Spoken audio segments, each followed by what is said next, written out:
is a tavern in Salsport. Yes. They call the Burning Rune. Yeah? Is that his new name? Yeah, it is now. The Burning Rune. Hello, everyone. Hello. Welcome to tonight's paint stream. I am Cory, the DM for Tales of Aneria, if you have never seen us before. And for the paint stream. I am the DM for the paint stream, yep. You see two paint colors in front of you. What do you do? I drink my dipping water. Roll for dipping water. It's a mimic. Hello. Thank you for joining us tonight. I am very tired. I too am very tired.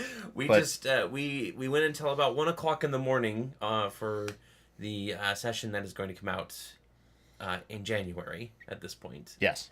And we're tired but happy about it. I had a lot of fun with it. So, but welcome back. What is sleep? Honestly, it's 2-hour naps between, like this. Yeah. Mm-hmm.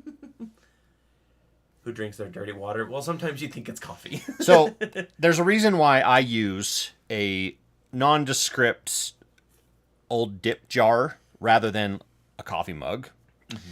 I haven't personally done this, but I have seen many posts on Reddit and YouTube of they have their coffee mug where they dip and rinse their brush, and then they have another coffee mug that they drink, and they get them a little mixed up. Yep, that's just paint. Mm-hmm. So yeah. But we've got a little bit of bad news, and then we've got some really fun, great news, because we should talk about the bad news too. What's the bad news? So next week is our usual episode on Wednesday, and then we are taking a Christmas break for the next 2 weeks. That's right. With no episode on the... Oh, pull up a calendar, Scott. I can't be bothered with this. I'm the DM. Yeah. So on the 21st and the 28th, there will be no Tales of Aneria or Shattered Realms episode for those days. We'll return again on the next, on the 4th. Thank you. And we'll be back with the episode that I just described us recording, actually, will be on the 4th. This is in part because we had too many people call in sick too many times. It kind of killed the buffer a little bit. And it's also in part because it's easier to spend the holidays with our family if we don't have to worry about editing episodes all the way through. Yeah, true. So everyone else, enjoy your holiday as well. We will still have streams. We'll still have streams every Friday. Next week is an art stream. And then the week after, the 23rd, will be because Christmas is in 16 days, by the way. 15 days by this point. I should order presents. Yeah, mm-hmm. Me too. All of you as well. If you're missing any presents, it's crunch time. But we'll be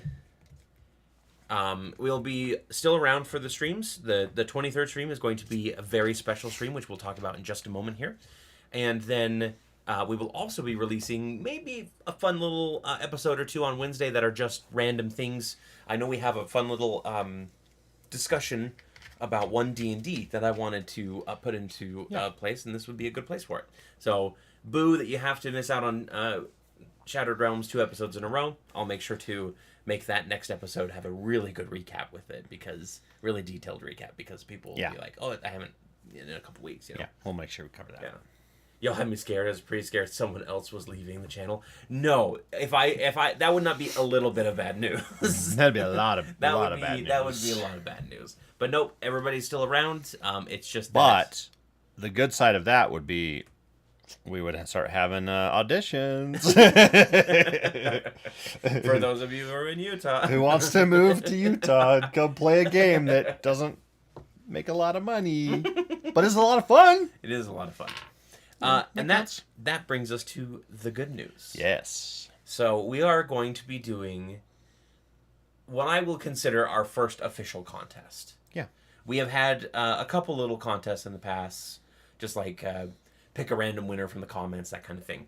But this will be our first official contest where you can not only win your favorite character as a minifigure, your OC, if you will, if you're nasty, you can also win the entire Tales of Aneria PC minis.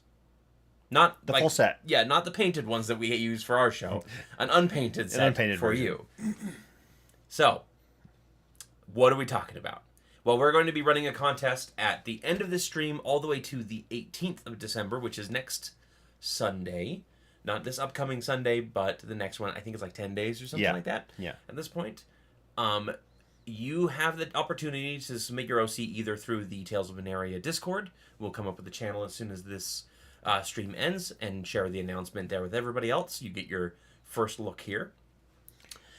Or you can submit it via email. And what you're going to do is you're going to go to heroforge.com. Not sponsored, but we do love getting our minis from there. We do love using them. Yep. And you will create a brand new, unique mini of your main character, your OC, a different character, whatever you want to have created within Hero Forge's repertoire. And we do have to specify it has to come from Hero Forge just to make it fair. You can't find some really cool STL for $15. Yeah, it has to be something you make because you we would love it, but and then you will send it to us either on Discord or email. We will pick 3 runners up. And to clarify, actually, you just have to send us the link to it. You don't need to Correct. actually buy the file or anything. Just send us the link. Yep. 5 lucky runners up will win a random unpainted Tales of Aneria or Aneria the Shattered Realm NPC, villain, or player character. We'll just kind of randomize it, and you'll get one of them. And the grand prize winner will win their character painted on this stream on the 23rd By moi. by him, or if you want me to paint it, you can. Don't at all. And then you will also earn a set of dice that matches the character colors. You will earn, again, the entire party, which includes Bolt, Aramis, Aloma, Victor, Eve, Saradon, both Ezras. And Keskes. And Keskes. That's literally 10 different figures, plus your figure, plus dice. And I think we're going to throw some TOA merch in there, too. Yeah. So, yeah. We'll reach out to the winner and get some information from them. Yep. So you can submit that, like I said, on Discord or through email. And to be fair, I do want to warn anybody who is wanting to get in on this contest, shipping can be terrible when it comes to minis. And we will do our best to protect them as much as possible, but you may have to glue.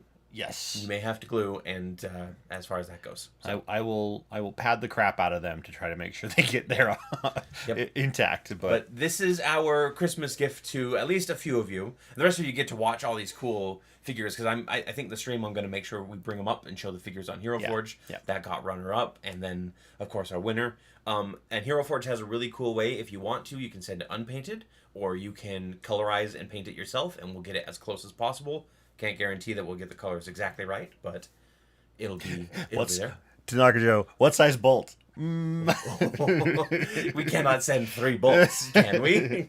No, I could only send 2 technically. I don't have the rights to the other one, So yeah, there you go. You will have 10 days, and I'm sure a lot of you are like pulling up Hero Forge right now to start working on it. Hopefully you're excited for it.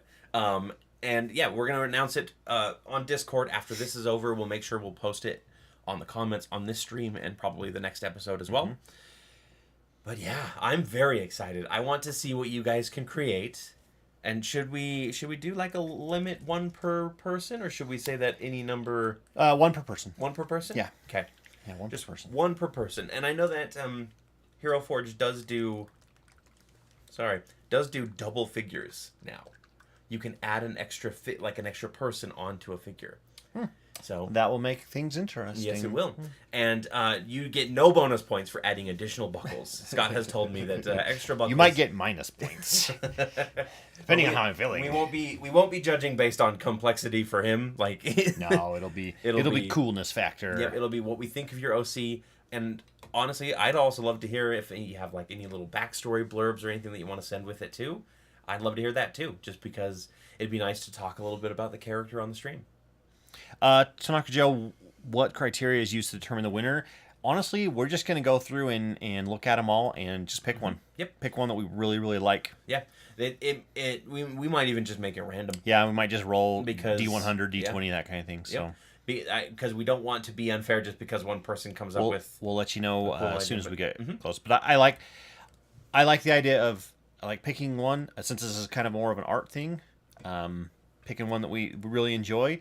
I mean, if you send in a really cool backstory to explain stuff, can't, you know, Yeah. it may or may not help. It'll probably be Scott voting on visuals. I'll vote on like lore if there's extra If there is lore. and then we'll get like a third judge from the crew just to kind of be a tiebreaker in case we can't. Along with the runners up.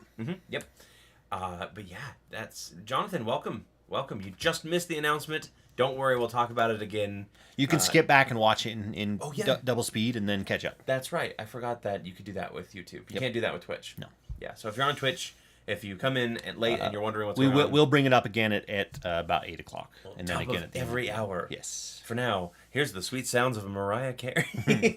No. Okay, but let's talk about tonight. Yes. Because we talked a lot about the upcoming weeks, and hopefully everybody's going to have a great, safe holiday. But Scott, you've got some things prepared tonight that are really cool, I think. Do. So the first thing I was thinking about doing was this guy, a intellect devourer. Nice. Or colloquial known as, did I say that? Colloquially. Also known as a brain boy. A brain boy. Yep. But yes. Yeah, he's. This is a big brain boy. This is a big one. Technically, they're tiny. You have. I think they're over there. Oh yeah, they are. This is a extra large one, partially for stream painting, but also because I felt like painting a big one. Maybe it's a giant's brain or something, right? It used to be. Yep. And one of those. I was thinking about this one, which is a. Come on, focus.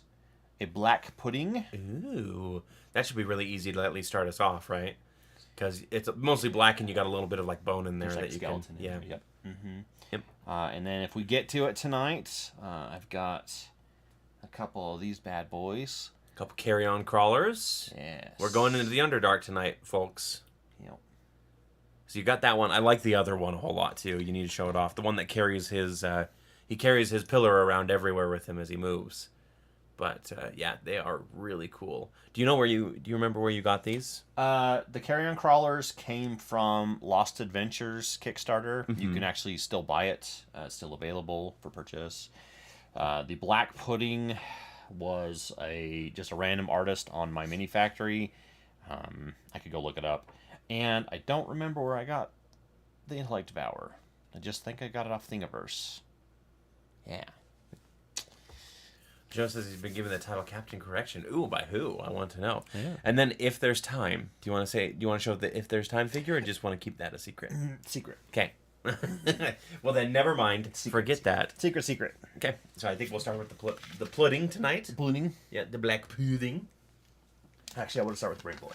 Oh, really? Yeah. I thought the pudding would be easier. No, they're about the same. Okay. Excuse me. But yeah, they do look awesome. How is everybody doing tonight? It has been a hot minute since I've been face to face with y'all. Face to screen. Face to screen with y'all. Yep.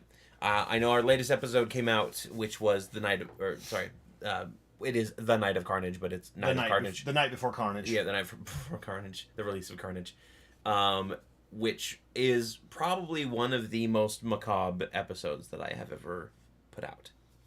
That's true. I agree. And created, and I was a bit worried because typically we don't go too hard into the horror, as it were. But Brian says it was a great episode. So thank you. Yeah, that's good to hear. Yeah, I actually went through all the comments today, and I was very not surprised because we have some great fans, but I was actually very happy to see that the majority were very positive, and I like that. Yeah. It makes me feel good in my tingly bits. What I and absolutely ones. loved about that episode was I basically told you guys that you had to go take out 4 other gangs of people, right? Yeah. And you burned down a building with one, and you're like, you know what we need to do? We need to just get them all together and go wait for them to come to us. And then burn down that building. And then burn down that building, basically. I'm so glad that the bilge pump survived. I'm sure the proprietor is also glad. And I went. They're going to be very surprised when they find out that nobody shows up at midnight, and then they get to go on this. That was my birthday party, and I'm really sad. No one showed up. No one showed up. It was just no one showed. Grandpa made a bunch of burgers, and nobody showed up. Remember that old meme? It's like the dance party, the big guy dance party. No one showed up, or lots of people should show up afterwards. Yep. It had Call of Cthulhu vibes all episode. The setting was superb. Thank you. Yes. I was listening at the players screaming, searching for traps. Yeah. Yes. They literally every time, like, I hit them with the first trap, which was just like, oh, it just deafened them, right? Dealt a little bit of damage and deafened them. And they immediately just went, okay, let's rush to the next area, And I did want to instill that kind of panic. And I think I achieved that panic. I was thinking about this the other day, and I thought it was kind of funny that you started using traps a lot after I used them in my side game.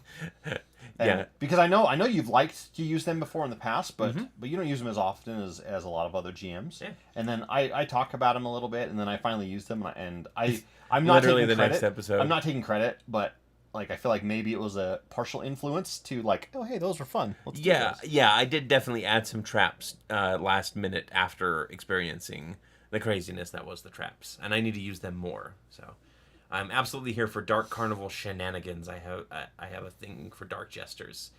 Well, clowns, big feet, small cars. Yep. Uh-huh. Yep. Everyone's terrified of them. Yep. House is coming up. I'll cut and paste in a minute. I'm off this weekend after working 12 days straight. I've been opening my dice advent calendar every night, and I'm butchering. Nice. Cool, Joe. Very cool. Dice advent calendar. Somebody on Twitch wants to offer to promote our channels, which is just no, thanks though. Like we don't really deal with the chat requests. We have an email address if you want to send any sort of promotional stuff, but we appreciate you sending a chat to us. I actually rarely use traps. I generally find them unfun as a player and DM, except as a terrain hazard. I do enjoy like a good like trapped hallway. I think that it's great to be like make your players think about where they're stepping, but at the same time, because I don't do traps very often. Did we talk about my trapped hallway? Yeah, we did. I think we did. Well, we told the group. Yeah. But I don't know if we told. We'll talk about it in a moment here. Okay. But what I've kind of done is I've cultivated a culture with my players of I don't do traps very often, and it makes it so that they fall into traps more often. Cory's been playing the long game for years. He's been avoiding using traps, and now all of a sudden there's traps everywhere. Yep. Flooring in all the bedrooms is done along with 2 of the bathrooms and the living room. The whole family has moved out to the travel trailer, or out of the travel trailer and back into the house. Woohoo! Yay! That's a great achievement. And then he also says he likes the purple better than going with that standard pink. I don't have a good pink. The other pink is like super pink, and I didn't really feel like it. Yeah. I thought this would work pretty good. Exactly, yeah. The trap has to make sense in the surroundings that it's in, not just in not just in like the middle of a boss fight you have a tripwire or something like that. Unless you're fighting kobolds. If you're fighting or a kobold goblins boss, or something. Yeah. Like that's the kind of stuff that a kobold or a goblin will do. But yeah, it was a lot of fun. Again, the whole point of it was just to make the party panic and run from place to place. Preston provided me the perfect opportunity by doing his I know a guy, Here he creates a character, and he's like, yeah, this might be fun in the future, and you're like, instant death. Insta kill. Yeah. So talking about the I know a guy thing, that's not a rule, that's not really a rule that we I don't think we discussed ever on session 0, but it is a personal personal pseudo homebrew of mine. Basically, if you say, oh, I know a guy here that can help us with that, you get to help come up with the character, and then you roll a charisma check. I think depending on what type of character you come up with, or it's just a saving throw, and your roll kind of determines their relationship with you and their attitude towards you. Mm-hmm. So it's one of those things where a character can basically, or a player can basically create a character to enrich their backstory, and progress the plot along if they need to. Obviously, it's not just, oh, I know a guy that sells magical artifacts, right? Like, the power of veto is always in effect for a DM, but it is one of those things where it allows people to be like, oh yeah, I know a swindler that can help. I know a merchant that might be able to assist us. We played Star Trek Adventures for a little while, and you played a Ferengi that was our security officer. Yep. And that was one of your what do they call those? Kind of like a bond or trait or whatever. I can't remember exactly what they call them in Star Trek Adventures. Yeah. But that was one of your things that you picked was I know a guy, and it was great. It's great to be able to invoke that whenever you needed to. Like you guys were at a kind of a shady, supply depot or something like that. And it's like, oh, I have a cousin here. And it's like, oh yeah, I know this Orion arms merchant that I used to do business with before I became Starfleet, type of a deal, and we got to use that a lot in the game. Yeah, and it was really cool. to help push along the plot if needed. Yep, which was awesome. Daniel says if you wanted to, wet palette and add some red to that pink. The paints that you're using are mostly already like contrast paints, so they're already really like wet paints. Yeah, I can put them on the wet palette. Actually, yeah, you can. Okay. But what I prefer to do with contrast paints is I actually prefer to pull out dry palette and then mix them in there. Mm-hmm. But yeah, we could do a little red. I might do that on. I've got some more of these to paint because you can never have too many intellect devours. You can never have too much intellect, right? Yeah. No. That's why they crave it. Yes. Actually, what I found out about intellect devourers is that they will literally kill you, or actually, sorry, they will drain your brain, and then they will remove your brain and magically slip into it and become you. Yeah. And guide the rest of your party to mind flayers. They're insane. I love them. I absolutely love them. What channel on Discord do we drop submissions to, fan art? We actually will be... at the end of the stream. Yep. Well, at the end of the stream, we'll be posting the channel along with an announcement about the full contest, so that you can post it there. So if you're already ready to go, hold on to that link, and in a couple hours you can. Again, you can also find our email in our about page. Yep. On if you want to just send it that way, you can send it to us that way as well. Going to hopefully start a 6-player party on the Dragon of Ice Spire Peak next week. Ooh, going to go full. I haven't played that one. But with the house and all. Ice Spire Peak is the new... I think it's the new starter set? Is that right? It's, yeah. Okay, we'll wait. Perfect. Yeah. Are you done? Did you finish with this, Brain Boy? You can see him. You can just barely see him. Oh, yeah. Well, sorry. I'm not totally done. I gotta do the tongue, but I want to wait until I can grab it better. Yeah. To do the tongue part. Cool. But yeah, alrighty. He's a brain boy. He's a brain boy. So they're pretty easy. I love that. doing, That was so easy. I love doing easy, like, quick crap. monsters. Yeah. That took you like 2 seconds. Yeah. So now on to the the essentials kit. Okay, the essentials kit, not the new starter kit. Oh. Yeah. Yeah, the spy background, pointed out by Jonathan Hayes, the criminal/spy background has the criminal contact feature, which is pretty much the same thing. Nice. So you don't have to homebrew it if you don't want to. Yeah, you don't have to homebrew it if you don't want to. Again, it is very DM dependent, as he points out. But yeah, it's one of those. It's one of those where you could just be like, oh yeah, I have a criminal contact here. Or I have a contact that might be able to help us. Yeah, I think it's great. So one of the things that I love doing in my games is I love getting the players involved in world building. So in the other game, I have a character who, one of her big backstory things is she loves to eat and loves to cook. Mm-hmm.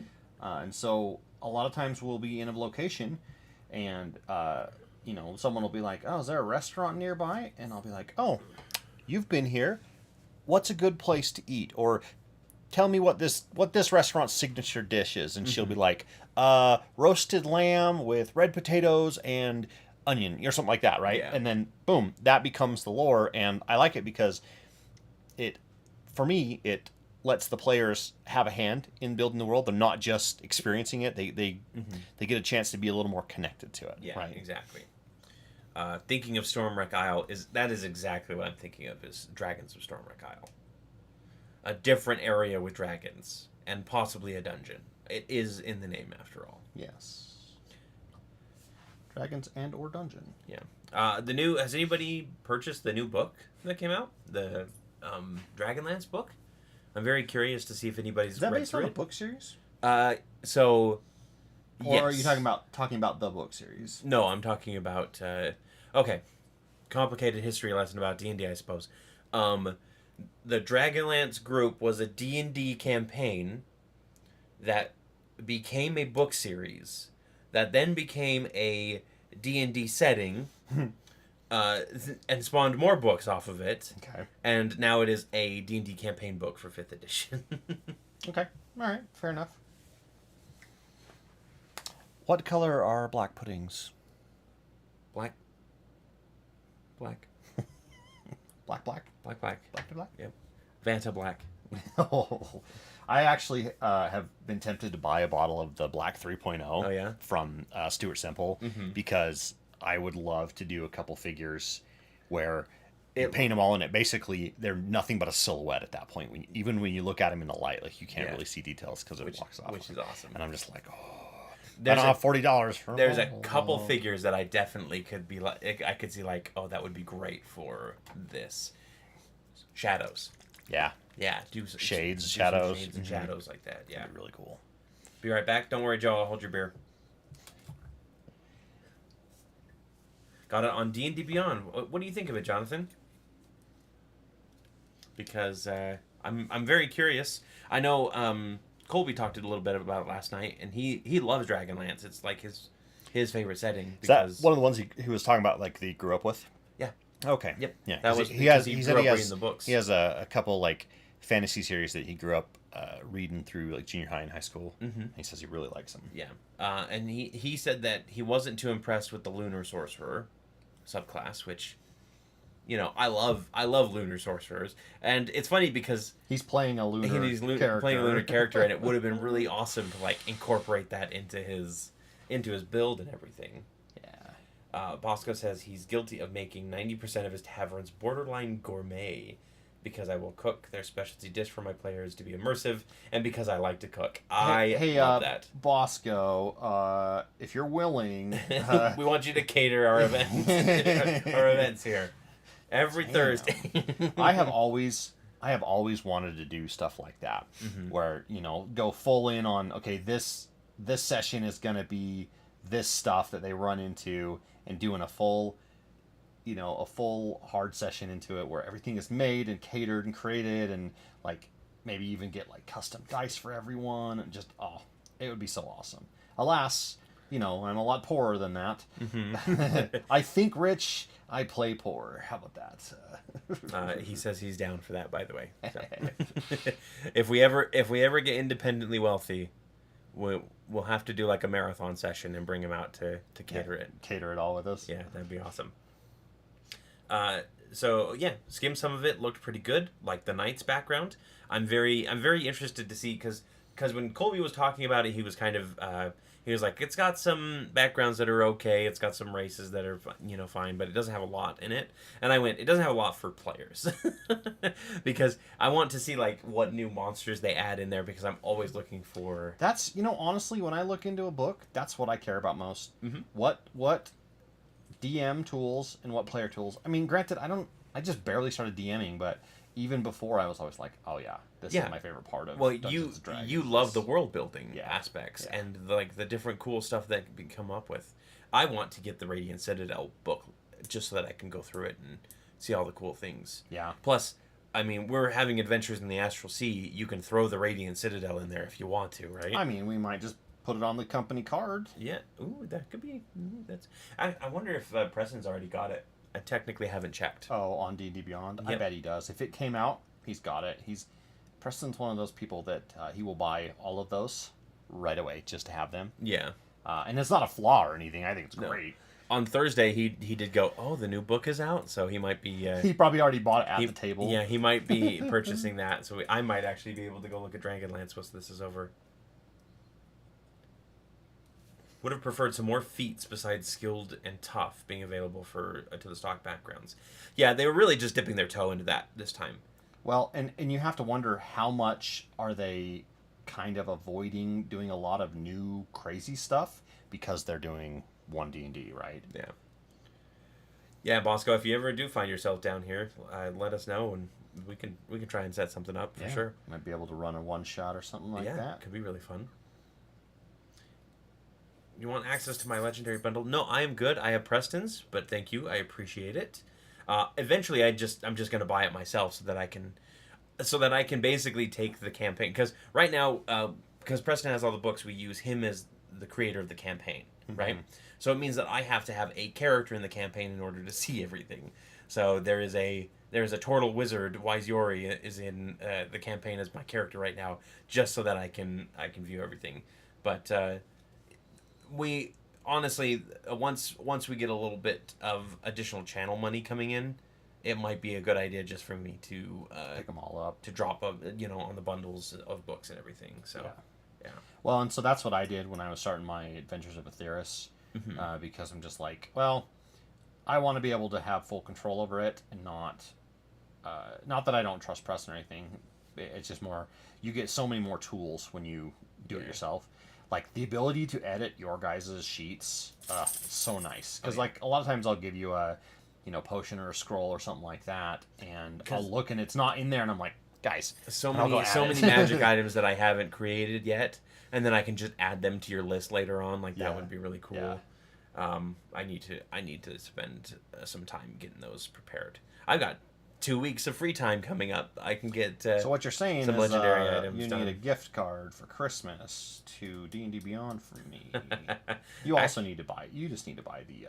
I do need to the unlimited. do the subscription. Yeah.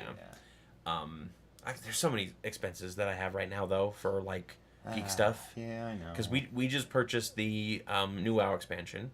Yep. Recently, and then that same week the new Hearthstone expansion came out, and I'm a huge Blizzard fanboy, so I bought that too. And now they just announced the Diablo 4 release date with a pre-order. With the standard edition, you get a WoW mount, by the way. The standard edition. Nice. You want to know how much it costs though? What? $70. 70, and that's pre-tax. Yeah, it better be like the best AAA game ever. The ultimate edition is $100. I'm a little pissed at Blizzard for their Overwatch 2 fiasco. And I hate to say this because it's going to make me not want to play too much, but there is talk in the pre-orders about battle passes and season passes and shit. No. Yeah. Don't do that to Diablo. And Diablo had seasons before in Diablo 3, right? So they've been doing that. And that's a way to keep people coming back, is new seasons, new stuff, new gear, etc. But it's one of those things where it's like it makes me not want to play it, because I'm the type of person that's a completionist, so I will want to buy like the full pass to get all the extra bonus stuff. Yeah. Just bought a pre-order for the new Harry Potter console game. Ooh, did they do the pre-order for that? That's awesome. Finally got the Eberron and Sword Coast book. Only used to buy books with a lot of player options, or usually only buy books with a lot of player options. Yeah, and that's understandable. Like if you're a 100% player, then that's really what you should focus on. Yeah, you probably shouldn't buy books without player stuff. I want to get that new Harry Potter game when it does come out. Is it what is it, RPG? Yeah, it's kind of like an open world RPG where you go around as an original character. It's like pre Grindelwald even. Like it's back in like the 1700 Victorian era. How would you know? They live that way anyway. Yeah. Because I read, Scott. You read $80 for the collector's edition, and that's a standard collector's edition in my opinion. $80, perfect. I want to give my players as many options as possible whenever I get a group, that is. Yeah, and obviously, like, I actually purchased all the books physically, up until, like, or except for not the adventure books. I purchased all the source books that come out physically, because I want to have as much as possible in that regard. And what else came out? I just bought Hades today because they announced Hades 2 with their new trailer. So you decided I should probably play the first one. Yeah, and it's 50% off right now. It's like $12 on Steam. Yeah. I also purchased the Ogscast's winter bundle Jingle Jam? for their Jingle Jam charity bundle, which was £35, so like $42 or something like that. Isn't it nice that the British pound has collapsed a little bit? So it's cheaper for me to donate to us? charity. But it was like $42, and it came with like 30 plus games or something like that, Yeah. including some like interesting kaiju games and whatnot that I had on my wish list already. I purchased that, and then I also want to get Midnight Suns, the new Marvel game, and that's $60. Like that's a full Give game. it a couple. Give it like 4 or 5 months, and it'll be on sale for, $29.99 or $39.99. Yeah. I remember reading the annotated chronicles that in the original game played with one of the PCs jumped down a well onto the adult black dragon coming up. Don't remember its name, but it's the one that killed one character. Don't want to do spoilers for the first book. Cool. What was that for? This is for Dragonlance? Dragonlance, yeah. Oh, the Black Dragon where they met Fizban. I haven't thought about that in decades. Yeah, I need to read through them. It's on my list of other books to read. It's just typically when it's like, hey, I have time to read, I grab like a lit RPG or a Penny Dreadful. Yeah. Well, you used to do a lot of audiobooks because I had like an hour drive. Your job, it was like an hour total each day, and then you guys got the ability to work from home, and why would you pass that up? Because that's fantastic. Mm-hmm. And your audiobook time has dropped to like nothing basically. I've maintained the monthly subscription to it, and continued to like purchase books, and I'm like, ooh, this is good. I'll read this later. Yeah. And it's just so slow getting through a book now, but I'm still slowly working. I appreciate that because I use it. You're welcome. The next Fred the Vampire Accountant book is coming out in January, by the way. Okay, cool. For audiobook. So you're putting that at the top of the list. That is absolutely like the next credit that comes in. Is by the way, I was reading. pre-order. So I started Red Mars. Okay. And You said you didn't like. it was okay. I think it's slow. the narrator. Oh yeah. Yeah, I think they got the wrong narrator for the tone of book. Okay. But I have actually switched to reading a different one. It's similar to the Bobaverse. It's a guy wakes up in a ship, and the ship's damaged. He doesn't understand how he got there, why, and find out that it's aliens and shit. And so, is it Expeditionary Force by chance? No. Okay, because Dave Barrick recommended that on his. Yeah, and I do actually want to read that one too. Yeah. But, this is a different thing, and I can't remember the name, but I have to look it up in the thing. Yeah, I'm interested. I'm interested that Red Mars wasn't good enough for you. It was highly recommended. The reason I switched to it is because that one was going away. On December 20th. Oh yeah, because it was one of the originals. I tried to get it read pretty quick. I'm gonna switch over to the paint cam. Sure. So make sure the black pudding's in view, and I'm gonna go let your dog out. The done black pudding. Oh, nice! It's Dunzo. I'll be right back. Go. I gotta go let your dog the out. screaming dog out. Yep. Enter silent mode, guys. Silent mode. Shush.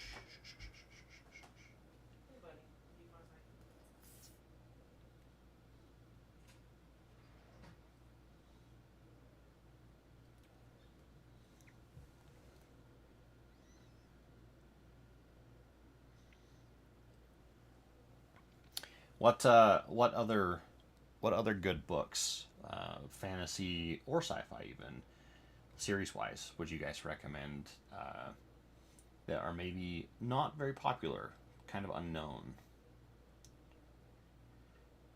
My favorite sci-fi book series is, and I'm sure I've talked about this before, it's We Are Legion, We Are Bob, and it's book one of the Bobaverse series.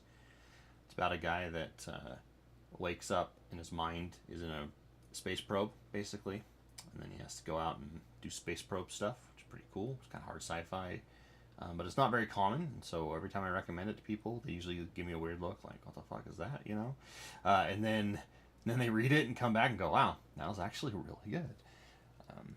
But I'm always interested in finding some new random books that haven't heard of or haven't seen before. So, for those of you, there's the black pudding kind of cool. Just simple. Just kind of a... I used Basilicanum Gray, which is a really dark, kind of a dark gray. But I like it because it's got the skeleton in it. And got kind of like a hook and stuff. And for some reason, I really love the black puddings, oozes, that kind of thing. Plasmoids, etc. Some of my favorite creatures. Some of my favorite, monsters and races and stuff. Half of a yard, devoid of snow, and he walks right into the snow to poop. Yeah. Yep. Ridiculous. And then looks back at you defiantly like, yeah, what are you going to do about it? I'm taking a crap right now. You're going to have to deal with my wet paws. Hope you enjoy it. Your pudding's done. Yes. Now I can have my... Yeah. No, you can't have your pudding until you finish your meat. Oh, right. Well, I already did. I finished this meat, the brain meat. Yep, brain meat, and now the pudding. Nice. Very nice. I know I could just, grab it from you and look at it, but, yeah, love it. Yeah, I thought it was kind of cool. Yeah, and the skeleton is a great thing in there to, shake it up. Well, so, to me, it almost looks like it's incorporated the skeleton into itself, and it's using it as part of its body to attack that with. Part right there, the part on the left, and that one? You can show it on screen, yeah. That also looks like another body that's trapped in. Oh, yeah, a little bit. That little... arm out, kind of flailing, running away. Yeah. I was just saying how I really love oozes and puddings and stuff, and I think they don't get enough. One of the ones that I found a while ago, which I cannot wait to use, is brown mold. Because it's cold. Yeah. And for some reason, my brain was like, that would never happen, Yeah. And then I started reading about it, and I was like, wait a minute. Holy crap, this thing removes all temperature, all heat from an area within 10 and yards. Grows based on grows based off the heat, and I'm like, what do you do with a mold? What do you think you do with it? Burn it. Yeah. And it starts growing on you. And one of the things that was awesome was bring on the carrion crawlers. Which one do I do first? Lefty or righty? Vote now. Left or right? Left or right? Left or right? Sorry, you were saying about mold. Yeah, and I read about how the plane of fire is constantly fighting it because it got sent there, and they're constantly fighting because it's the elemental plane of fire. Yeah. So it just grows basically exponentially. So yeah, left or right? Left or right? Left or right? Nobody's voting. But nobody's voting. That's okay. It might just be a delayed. Yep. I gotta look up colors for them. Pillar. I see a pillar. Why are you? Of course, you are excited to play after. He gets the post poop zoomies. Yeah. Poomies. Don't we all? I mean, a little bit, I suppose. All right, so there's a couple different options. We've got like a light sandy color. We got a green color. Okay, I do like that green. We could do the green. We could do one of each. Yeah, green with the pink little flaily things. Yep. All right. Let's do the pillar one first. You want that one to be green? Yeah. Actually, I think that one should be the sandy color because blending in with the pillar. Yeah, and the stone could kind be. Of. You could also do something like that. My only problem with that is contrast. If it's all same colors, true. You can't see the details as well. True. So I'm thinking this one should be the green one then. Okay. Sounds good. And then this guy. That one can can be sand be colored one because I'm just going to put him on a clear base. Okay. All right, pillar green. Which Black green? Company and Toon Fair. I thought Toonfire. Toonfire? For almost a moment there. Toonfare Chronicles by Glenn Cook. Gen-read novels by Stephen Brust, Raymond Feist, Rift War, and related. Bryce O'Connor, Child of the Daystar, is great for lesser known. So I asked, what are some lesser known or not as common fantasy? John Watts, or Dr. Watts, or what is his name? He's one of our channel members, or not channel members, but our Discord members. He posted today. I can't remember his name. He's sometimes on here. I'm looking the fool right now. Yes, you are. Watspot. Yeah, Watspot. He actually has a book. Really? Like a, I think it's like a mage detective kind of series. Okay. Yeah, supernatural heroish kind of stuff. Yeah. I like that kind of stuff. Me too. So, check that out. Oh, I wanted to. I know there's not a lot of you, but anybody watching the stream afterwards too can do this. Go give Downland's channel some love. Go look for Mr. Roger Reviews Everything. He's been kind of killing it lately, I think. Yeah. He's got some really fun, like, his reviews are great, and he just did a recent one about like getting into anime as an adult and like some recommendations for the type of anime that he started watching that kind of was the gateway for him into becoming a weeb, which he said, not me. Yeah. But go give him a watch. He just posted that video today. I watched it. I watched it through, and it was really fun. He's always got good editing styles because he used to edit Colby's videos too. Yeah. And like he picked up a lot of tricks that really make his episodes pop. So if you haven't seen his channel, it's Mr. Rogers Reviews Everything is what it's called now. Hot take: creatures native to the Underdark should be mostly devoid of color, at most wash out color palettes. Agreed. Yeah. Counter hot take. The fish that they pull up from the deep sea are often super red. Oh, really? Because red light is the first thing to go away through water. Oh, so they can survive higher and higher. Yeah. Oh, so interesting. possibly A lot of things should be red. Possibly the dark, you know. Maybe red's a good one. Yeah. It also like I'm not saying your thing's wrong. I'm just saying like there are some things in nature that do show that things are very colorful even when it's super dark. Another recommendation for everybody, since we're talking about, I don't know if it would be considered lesser known, but it's definitely niche. If you haven't read the web serial Worm, go read Worm. If you love superheroes. Yes. Not a typical superhero story. It is brutal.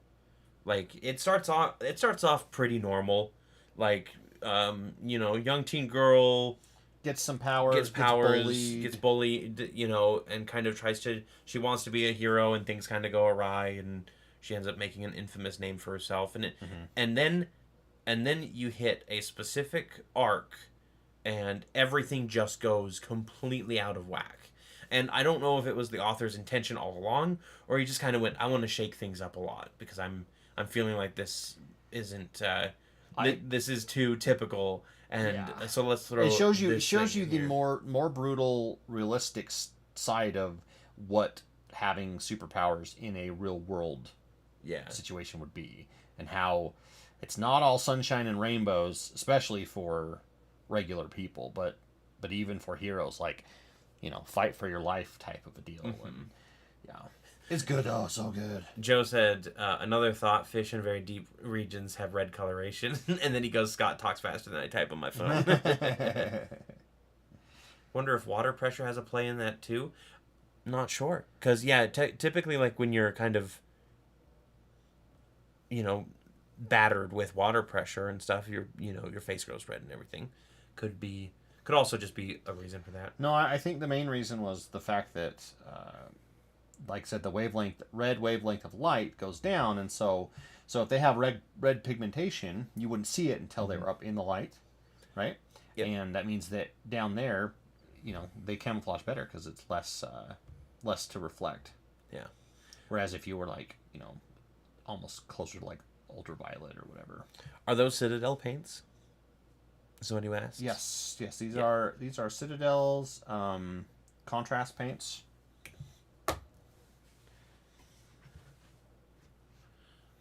Couture. I do actually want to get the set of Army Painter ones one of these days. Yeah. Because they have a whole set as well, but they've got some brighter colors. Citadel tends to stick with the like kind of dark and gritty stuff, which is fine for most things. But like, there's a lot of creatures and characters in D&D that are colorful. Yeah. Oh, speaking of colors, someone was talking about back further up the chat about uncommon colors for dragons. Oh, and I okay. didn't get a chance to read it before you came back down. Let me see if I You can can find it, scroll up and find it here. but it got Black Dragon, memory is fickle. Blah, blah, blah.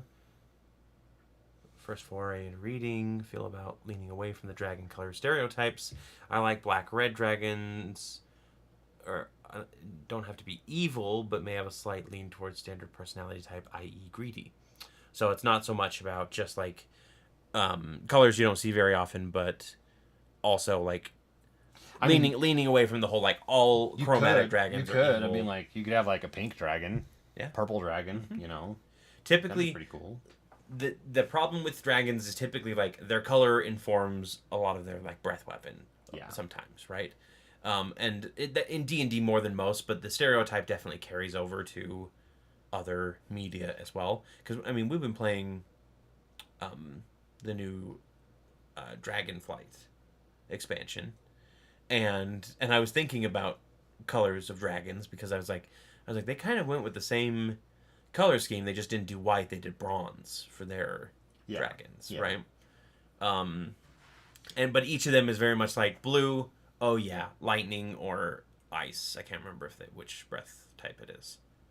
I can't remember if they did lightning or well no sorry think they're they have ice. arcane. It's arcane because they're magic dragons. They're the dragons of magic, so they None have of the other arcane breath. dragons are Yep. magic though. Nope. Just them. I have finger paints. Mm-hmm. That's what he says. Hey, I would actually be interested in seeing someone paint minis with fingerprints. I think that would be kind of funny. Yeah. You might be able to do some neat stuff with it. I'm pretty sure Eve was painted with non-typical paints. No, I think Eve was painted with like these like craft acrylic. Yeah, the paints. craft acrylic, Yeah. which have been pretty good. They work pretty good, and I use them. I use them mainly for terrain and stuff because they're cheap and they have really good coverage. Walmart acrylics. Yep. Yep. But they are very thick. Oh, yeah. So if you want You to have use to- them on a small model, you definitely have to thin them down. You gotta water them down there. Yeah. Yeah. So the original Eve, some of the detail on the face and stuff got a little pushed out because of that, unfortunately. But it was a really good job, actually. Especially for, I think that was the first time that Tori had ever Yeah. painted a mini. Yep. That was cool. The only person in our group that hasn't painted a mini is Colby. We can't get him to. Actually, I think he did paint one. Did he paint Mo? No, he painted. I want to say he painted the one for the campaign that the Isle of Giant, not Isle of the Giants, the Storm King's Thunder campaign that they did. Oh. I thought he painted that one or another one. I know. I think I've never he has seen that painted- one then. Yeah. I know part of it. He said he didn't have room, which and now he does. Now he's got a little bit of an office, so he might be able to do more. I was gonna say I've never painted a Yes, you player have. character, but I have. I did paint Kith And you painted Audion. and Audian. Yep. Speaking of Kith, we had our first Out of the Abyss. Out of the Abyss campaign session with my lizard folk Hydra Monk. soul monk, Okay. and that was a lot of fun. Yes. We had a lot of fun with it. Dallin did really good running that first session. It was very panicky at times there too. And we were playing on hard mode, so that means that short rests take a whole 8 hours. 8 hours, and long rests take Like 7 days or something. 7 days outside of towns. Yeah. So it is going to be punishing, and we may eventually reevaluate and be like, we are literally killing ourselves, going from place to place, kind of thing. I have alternate opinions on that. I'm giving it a try, but I feel like that just bogs the whole gameplay down a little bit. Just because there's going to be a lot of like, well, let's not leave this town. Like, let's not go anywhere further than a day away, you know, so that we don't have to spend 7 days resting, right? Yeah, it's going to be interesting. I want to experience it, and I like the idea of a survival game myself. I know you're not big on that, just because you don't play D&D for a survivalist style game. No. But one of my one of my favorite things in games like Minecraft is the beginning where you're struggling to find meat and to find all the material you need and everything. Like typically once I get the base established, it's sort of a okay, I've done the game, time to start over again, you know? Yeah. Because I love the whole like digging through the underbrush trying to survive kind of stuff. So I think I should do the armor on his legs green as well. What do you think? Because there is a little bit on the top of the legs that... do you have a darker green? Than this? Yes. I do, You could do like 2 down from this color and do sort of like almost like he curls in on himself to have kind of like a darker mossier green to hide, and then he pops out and he's got the more vibrant. Maybe this carrion crawler doesn't underneath. spend time just in the Underdark. Maybe it spends time In like dense jungles. yeah, Yeah. like right at the entrance to it or something. I always miss a spot or 3. Drives me crazy. They're talking about what classes their children are. Hey, we've talked about that with our dogs. Yep. My dog is a sorcerer who doesn't know any spells and uses a bow.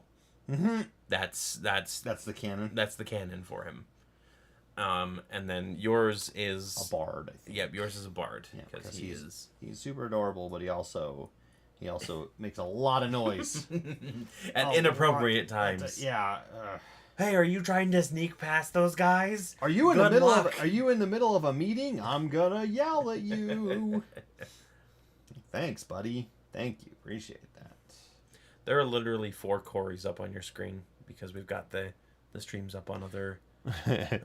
There's way too many Corys. There's way too many Corys. I'm literally like doing so many Corys. doing the Ray cascade effect where I'm literally like looking to the left and then 3 of me are looking to the left. Yeah. So you think like that one, Creed camo? Yeah, I was thinking like the Creed camo. Yeah. It's both darker and lighter at the same time. Yeah. Which is weird, but it works. I don't know. I mean, like we can give it a try and see if it works. So I'll do his legs like that. How about that? Yeah, I'll do his legs like that. I'll do his underbelly a more like sandy color. Oh yeah. Definitely different strokes, different folks thing. I don't see the appeal of it, Corey, but if I think it's an issue, I take Outlander and ensure that the right kind of ranger is present. And that is also a thing, is we didn't technically, none of us really planned our characters with the idea of that in mind. Yeah. Colby's character is a ranger at least. Or at least a partial ranger. He's half a ranger. Yeah, he's gonna go Gloomstalker, so we'll at least have a little bit of. And I can do. There. I have, since I'm a Githyanki, I can do every rest. I can pick a new skill. Oh so yeah. So I pick survival. Yeah, and then we've got a druid with us, and then myself as the monk. But I went with like a monk that had survival and had a lot of like experience with that kind of stuff. So. And I'm sure there's going to be other things that help us rest and help us regain stuff along the way, or at least I would hope so. Yeah. But so far, like we just barely got into it, and it is a matter of like I've been conserving my key points because I know that short rests are going to be few and far between. I'm a little worried because after that first fight, you and I have 5 health each, and in order to use hit die to heal. We got to take short rest. We got to take a short rest. 8 hours, and that's one of the things that I'm like, ooh, we might have to reevaluate this later and be like, this is just. But again, like I want to see how it goes because I do like that kind of stuff. And for those of you wondering, we will be planning on eventually posting these on the off weeks because we are recording. We're not planning on eventually posting them. We are going to post them. Yeah, we are going to post them eventually. Yes, but we just have to get a couple more under our belt. Yep, I want to build a buffer with that, and I want to, so that it's not a matter of like, and those might just be like over the weekend we edit them all, in a row, and they'll have like minimal editing, they'll have no recap, that kind of thing. Did we even set up multiple battle cams? Yes, we did. Okay, but we may not use them depending on the fight. Because a lot of the fight areas were kind of small. So All boys go through a barbarian phase. Yeah, it's true. I think the 1 hour long rest is too long. Jonathan, what do you think of the new Prayer of Healing rules, or spell from 1D&D? That basically is a spell slot that gives everybody 10 minutes short rest. So, I think the 1 hour long rest. 1 hour long rest. 1 hour. Well, I think you mean short rest. I think you mean short rest. Yeah, it used to be like in fourth edition. Take a drink, everyone. It was 8 hours for a long rest to reset your dailies, and then a short rest was 5 minutes and a sandwich. Right? That that was always the joke. It is 8 o'clock. Oh, So yes. that means it is time to talk about, Anyone once again, anybody new? who is new here. Catnap with Divine Healing. Yeah, I like it. Yeah, we don't have anybody who's a arcane caster to do Catnap either, which is something that Colby was like, oh, maybe we should have thought about that. But like, we didn't know that was going to be a rule. So, which I like, because it means that we weren't just preparing against the game itself. But it is 8 o'clock, so it's time to talk about our contest again. Contest noises. Yeah, exactly. So for those of you who are just joining us, or as a refresher, at the end of this stream, we will be posting a Discord channel, and we'll be posting an announcement to everybody that we are running a send us your OC contest. You'll go to heroforge.com. You'll create an original character and send it to us either through Discord or through the email below. Just the link. You don't have to buy the file. Just the link. You don't have to buy the file. And we will choose some winners. You have until the 18th, next Sunday, to get those in, which is actually, it's like 9 days from now technically. Yeah. So you have just about over a week to get those in. And what we're going to do is we're going to pick 5 runners up that we'll show off on stream and say, look at these cool OCs, aren't they neat? And those people will get a random NPC, major villain, or player character from the Tales of Aneria / Aneria the Shattered Realm campaign. A figure Shipped to them, and we'll talk to the individuals once and that's done and get the information. Then the grand prize, the grand winner, the grand poobah, will get their figure printed off by Scott, painted by Scott on stream the 23rd. On the 23rd. And they will receive that figure plus a set of dice with a matching color scheme to the figure as we paint it. Mm-hmm. They will also receive some TOA merch, some stickers and such, and 10 total Tales of Aneria figures, which is all the player characters from start to finish. You get Bolt, Victor, both Ezras. We're including Nezra and Ezra in this. Eve, Saradon, Aloma, Aramis, Cascas. That's only 9. Did I miscount before? 10 figures total. Should we include Darian? Yeah, but you will get all of them. 9 or 10, depending on how we can count that day. Eve, Saradon, both Ezras, Bolt and Victor, and the 2 new guys, plus Cascas. Yeah, that's 9. So I miscounted. A total of 10 figures. But yeah, it is a huge prize. Total that will be with the OC. 10 with the OC. That's 10, what it was. 10 with your OC, yes. So 10 total figures, the 9 player characters, and your OC by them. And those will be unpainted. We're not going to paint the entire. You have to paint those yourself. Yep, but you'll get them so that you can stand alongside them, or your OC can as well, and you can have a fun little fan fiction about how you fall in love with Bolt, and he does not understand it at all and can't reciprocate. Yeah, he doesn't pick up the hints. Or they do, and you said something. You said something about buttresses that they didn't like, and sorry, I can't have that kind of negativity in my life, guys. Who's judging if it's Colby? I'm sending the Blade Singer. The judging will be done by Scott and myself, and then we will ask for opinions from the rest of the group as well on what they think. And honestly, like, if there's not really a consensus that we can come to, we might just randomize it. Yeah, but because, and also send in any like lore that you want with your characters. I want to read it personally, even if it doesn't really have any sort of bearing. It's not a requirement. Not a requirement. It's not going to weigh on the Yep. on the decision. The lore is going to be read after the fact. Yep. So. Yeah, so there's your contest. Again, we'll post all of the details. We'll even post a comment We'll post on it this in- video Yep. as well, but maybe even in the description itself. Yep. I'm super excited for it.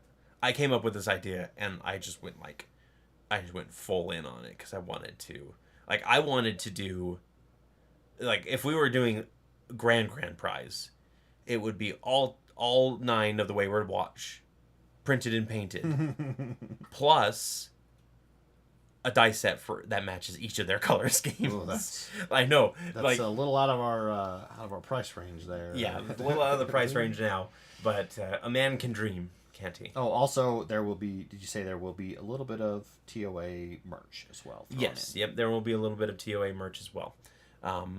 Not quite sure what that is yet, but it'll be like a loot crate of merch. Yep. And we'll do our best to make sure that it doesn't get broken in transit.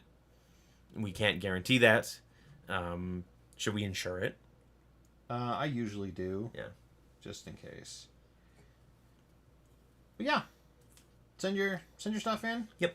And you can, Can't wait to see 'em. if you are done with it, like I think Brian said that he had his ready to go, and you want to send it via email now, the link to our email address is in the description, or at least our email address for in TOA. the about. It's in the about I section. don't know if it's in our description. Okay. It's just in the about on our page. Yeah. Yep. So you can just send it there right away, and Tales of Aneria at gmail.com. easy peasy. 4th edition Post Essentials. My first experience with 4th wasn't good, but that was with an adversarial DM. Yeah, I love 4th edition. I cut my teeth on 4th edition. Mm-hmm. We've talked about that before.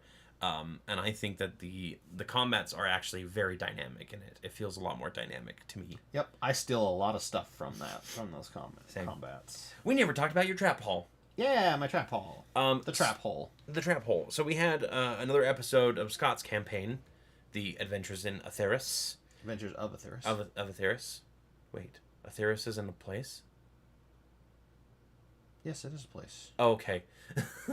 You made it sound like because you changed it to, or because I you didn't said change of. it. It's been of. I know, since the no, beginning. but because I said in Atheris and then you said of Atheris, it connected in my head as Atheris was a person. No. You missed some of the class options available in 4th. Yeah, the Warden especially. Yeah, the Avenger. Yeah, the Avenger. I mean, the Avenger just got rolled into the I know. Vengeance but Paladin. I don't want to take a subclass. I want to be my own class. Yeah. But we were trying to get into this bandit lair. There was a locked door. My giant well person shrunk down to the size of a spider, crawled underneath the door, and came out in the hallway and started moving along the wall in the hallway, right? Mm-hmm. Didn't think of anything of it. Didn't see anything just because I was a spider and I wasn't really... You weren't actively searching for traps. Mm-hmm. And B, you're so tiny that... my perception actually wasn't that good either. Yeah. My check. So the paladin finally breaks down the door with the barbarian as I am basically climbing into the pant leg of the bandit boss and getting poised to strike at her, as needed. And so the two of them break down the door. They notice caltrops on the ground and sweep them out of the way, which we're thinking, great. They tried to just, block us with some caltrops. And then the paladin goes charging ahead and hits a trapdoor and falls Yep. 15 feet to the ground, The warehouse below, onto a box of crates and everything. And we're thinking, okay, a trapdoor makes sense.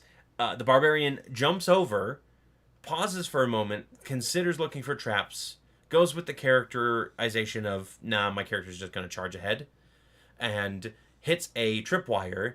And all of these, like, the walls of this have been lined with, like, these newspapers and, like, wanted signs and ledger pages and everything. Things like come to the bake sale, that kind of stuff. Like, and a bunch of all over the walls randomly. And just thinking, like, it's a weird conspiracy theory board. Bosco knows, he has one. And when he hits the tripwire, a bunch of darts. Yep. Poison darts. The holes were hiding behind the paper and knocked the barbarian out, giving the bandits enough time to prepare but we were able to barely make it out of there alive. I bit down on the leg and then canceled my transformation inside the pant leg of the bandit lady. Yes, exploded out of her pant leg and knocked everybody down, which was great. Yeah, traps, fun stuff. Use them. You don't have to make them all 100% deadly. They can just be minor hindrances, like the caltrops. Not deadly, and it was a super simple check. They basically just did they're like, I want to check. I'm like, okay. Mm-hmm. I rolled above a 10. Cool. Yeah, you see them. They're right there in front of the door, not hidden at all. Yep. But then they didn't check for any other traps anyway. And it was like a 20-foot hallway, so it wasn't. Yeah. And it was for a bandit hideout, so I mean, to me, it made sense that they would have trapped it either magically or otherwise. Mm-hmm. Richard asks, "Hey Richard, tell us the name of your book. I couldn't remember it. Are we painting a Bahir?" And everybody is saying, "No, we are painting the Carry On Crawler, one of 2 tonight." We're painting this one green, and the other one's going to be a little bit more fleshy colored. Sandy colored. Yeah. We were talking about books earlier, and I mentioned your book that you sent to me, and I couldn't remember the name of it because I don't like looking at my phone while I'm on stream. So if you have that name, I'd like that too. Red Grumble, I don't think we've ever heard from you before. Welcome to the channel. Welcome. Oh, yeah, that's a new name. He said 4th edition was a great game. It just should have been a D&D adjacent game. Doesn't really feel like D&D. I agree. It actually does feel a little different than typical They were D&D. trying to capture that MMO RPG feeling, because WoW was really popular at the time, and we were coming off of like EverQuest. Yes, your novel, Richard. And then Daniel says that he's actually DMing his first game on Saturday, running 4 new players through Lost Mines of Phandelver. Ooh. Very exciting. I'm stoked, and I want you to report back and tell me how it went, just because I'm always curious how it goes. Vanguard, report back. So the novel is called The Last Archon. For those of you interested, we have a writer in the audience, an actual published writer, not an amateur unpublished writer like me. I am a writer, but I'm not you can't really consider yourself an author until you publish a book, I feel like. I disagree, but I'm more positive about that kind of stuff. So I feel like art is art, and so it's superhero fiction, Scott. Actually, yes, it's basically Doctor Strange, like his universe's version of Doctor Strange. So, yeah, which is awesome. I might have to pick this book up. Awesome. I might have to as well. He said it was out of print right now. Is it on Kindle? Can you get an ebook version of it? Because that's how I like reading these days. Because then I can read wherever. Yeah. Yeah, I prefer audiobook, but I will also go for ebook as well. Yeah. I do like that. I do like that. Cancel. Switch it over here. Okay. I like the alternating green. Different color green. Yeah. I did good? Yeah, you did good. I did good. You did good, I Cory. did good, guys. Give yourself a gold star. I get an epic die. That's great. Not in our game, though. Watching Aneria since the beginning, love it. Don't know what I miss, or don't know what I miss. Is Tori coming back, or is Eve, or as Eve or another character? Tori, as far as we are aware, is not returning. She took a step away just because she had some family stuff and couldn't really not mesh, but she couldn't really continue with the game anymore. We do hope to have her back eventually for like a side game or one shot, that kind of thing, when she has some free time and some availability. Yeah. So he's working on getting it on Kindle. He owns the rights, but the publisher closed down due to COVID, apparently. Oh. Yeah, so that's why it's kind of out of print right now. That means that the publisher can't say anything. Switch it to a new one. I don't know. I don't know the legalities of it, but I mean, if he owns the book, he can do whatever he wants with it. Sure. If he wants to go to another publisher. Not spam of Cory asked you for the name of the novel. Yeah, sorry. Yeah, I'm just bad at reading chat. That's not spam. I'm just bad at reading chat. Yeah, Grumble, glad you could join us. I don't again. If you've joined us on the stream before and you've said something, we're sorry. I just have a bad memory. I can barely remember the things that I talk about in games, and I'm supposed to be the DM. I can't remember to properly gender bolt or win a character that you guys will be meeting more next episode. Yeah, I said, I don't get upset. And mainly because it's a game, but also you're trying. Yeah, and that's all that matters. Yep. You think I'd just be better at it, but I Some people aren't. We grew up in a time when that wasn't super common, and so it's not as normal of a thing for us. But I'll keep trying. Yeah, that's keep trying. for sure. That's all I care about. Yep. We're getting close to the end of the year, man. I know. Oh, there was a lot of speculation about our announcement today that was... is it going to be a Terradale episode? And I don't disagree. I want it to be a Terradale episode. Tracer Eraser, thank you so much for the $100 donation. Holy crap. Wow. Just showing support. Love y'all in the campaign. Absolutely love you. Appreciate it. This guy is now named Tracer Eraser. Tracer Eraser. Yep, that is canon. That is amazing. Thank you so much. You guys are appreciate awesome. It. Yeah. Thank you so much. I totally forgot what we were talking about. That was Terradale? Terradale. Yes. So originally I was going to do a Terradale Christmas episode this year. Schedules just didn't line up properly for this year. I really want to. I want to do a Terradale episode for every holiday. Yeah. I think that would be fantastic. It would be great. Then we could just make a playlist and Yeah. It was kind of one of those things where we had this, and then we were also talking about doing the Out of the Abyss campaign, and the group kind of just went, well, trying to do too many games is probably going to be problematic, and nobody could do like an extra recording day. Well, and I hope you viewers, you probably, most of you probably know, like, Colby, Dallin, and Preston are both married with multiple children each. Yep. So a lot of them, and Dallin's like new baby. With and twins as his daughters, and so Cory and I might have a lot of extra time, and Cory and I have to constantly remind ourselves, like, okay, wait, we have time to do this, but not everyone else does, and so we would love. If I could make it my full-time job, that would be fantastic. It would be great. So Scott, because we just got that donation, maybe we can afford to do a full painted crew with matching dice. We'll see. That's a lot of work. I'm still blown away by that. Thank you, Tracer. Yes, that is awesome. Yeah. We appreciate every little bit. Absolutely not a requirement. Of course, we just love you guys having here to hang out. Yep. The Holiday Terradale series would be great. I want we talked a little bit about the President's Day episode that was kind of part of your backstories where last President's Day you fought off like a zombie Lincoln and whatnot, I think in the first episode. But yeah, the idea would be like originally, and I'm not sure if we're going to do this or not, but I was going to do, you know what, no, I'm going to keep that to myself because no, keep secrets, don't spoil. Yeah, I might still do that. So Merry Christmas to you too. Absolutely. That's great. Like it completely derailed me, so appreciate it. Epic Die inspiration in your next roll. I don't care. You get one free natural 20 at my table from like every game from this point going forward. So you just get it. That's pretty cheap. How much? Can I give you $100? Yeah, and it would give me $100. I get a natural 20 every game. Mm-hmm. Yeah, I'll take bribes like that. I got games I want to buy. Don't give the viewers ideas. They already bribed for the helm of teleportation. Yeah, that's true. Which we got a message today, or not a message, but a comment saying, "Hey, you used it." Yes, I did.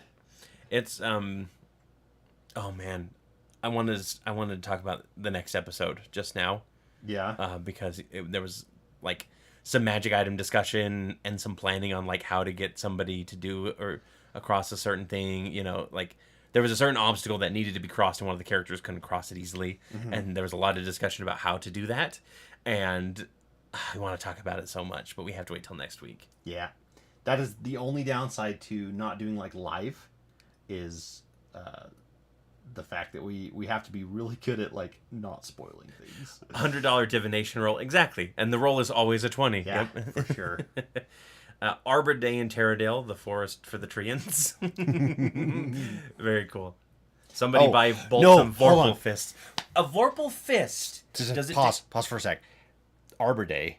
We have so many carnivorous plants and like poisonous plants and vines and stuff. Mm-hmm. Yeah. Okay, I need to print some stuff. Yep. Yeah. So a Vorpal fist. Do you like karate chop to take the head off with a Vorpal fist? Yes. Is that what that is? I don't karate chop. I punch the head off. Yeah. No, Corey. When being bribed, hold out for enough to set you up for life in a non-extradition country. Yeah, but then I can't play D&D live with my friends. If you're gonna do something illegal, make sure you make it worth it. You know. Yeah. See Battle Angel Alita for a Vorpal fist. The movie. I need or the manga. The manga. Manga. Sorry, manga is the. That's the American way of saying it. The mango. That their manga and the animes. That mango. That's a fruit, Corey. Yeah, it's been a while since I've seen Alita, and Yes, I liked same. it. I actually did too. I had a bunch of friends that did not like it because it wasn't like the manga, or wasn't exactly. Or was it an anime first? I can't remember. I can't remember at all. But yeah, they didn't like it, and I went into it with a mindset of like, I've never seen this. I have no idea what's going on. Yeah, and I enjoyed it. I think a lot of people didn't like the uncanny valleyness of it. Yeah. Because of her big old anime eyes. It was a little unsettling at times. All Jason all the time, Scott. What's all Jason? What? I'm not sure what that means. Unless like Jason Voorhees? Is Jason Bourne? I'm very curious. I'm missing something obvious, and I feel like I'm. Yeah, I know. I hate that, and it's not on you. It's on me. I'm bad at everything. The problem is slow chat or the delay. Exactly. So we could be talking about something, and someone says a comment, and it's like that would have been perfect for what that was, but I don't know. It was a manga, then an anime. An anime? Technically, anime is the proper saying for it. You're really tired, aren't you? I am. An anime. Anime. Onomatopoeia. Colby always calls it anime. Anime. Oh, yeah? Anime, yeah, because anime is actually like the proper pronunciation of it. It's just Americans call it anime. Anime. They were definitely setting up for the ending for Alita 2. Yeah. And full on, like, just throw Edward Norton in at the end as like, for 2 seconds, Up the in bad guy. Vellum? Yeah. It was called? What was it? Zion? Zion? I think it was Zion. Yep. Voorhees punching heads off. Okay. Yeah. Yep. Okay. Yep. Yeah, I do remember that now. The machete is just a Animenopia. Animenopia. Yeah, the machete is just for show. Yeah, it's just for show. Mm-hmm. Bolt has a machete. Punch. Yep. Bolt has a dozen machetes. But he just likes a dozen machetes in my machetes. Zion is the floating city. Zion. Yep. Where am I thinking? What was the other one I say? Vellum. I swear there's a floating city or something like that. Elysium? Are you thinking Elysium? No. Vellum. Maybe. I don't know. If you can guess, Scott's weird Whatever the brain hell just came out of my head. Then you get a prize. Destinova was the BBEG in Alita. Destinova.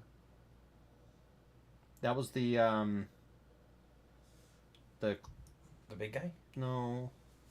I mean, he was a bad guy in it, but it was the corporate guy. Yeah. Zach, F16YT, thank you for joining us. Hey, I'm new here. Been watching the first few parts of the Tales of Aneria. Was brought here from Colby's channel. Welcome. Welcome. Hopefully you're enjoying Tales of Aneria so far. We had a lot of fun. That first season's great. Yeah. Second season's been pretty fun too. Yes, it has. Especially some of the most recent stuff. Has been really good.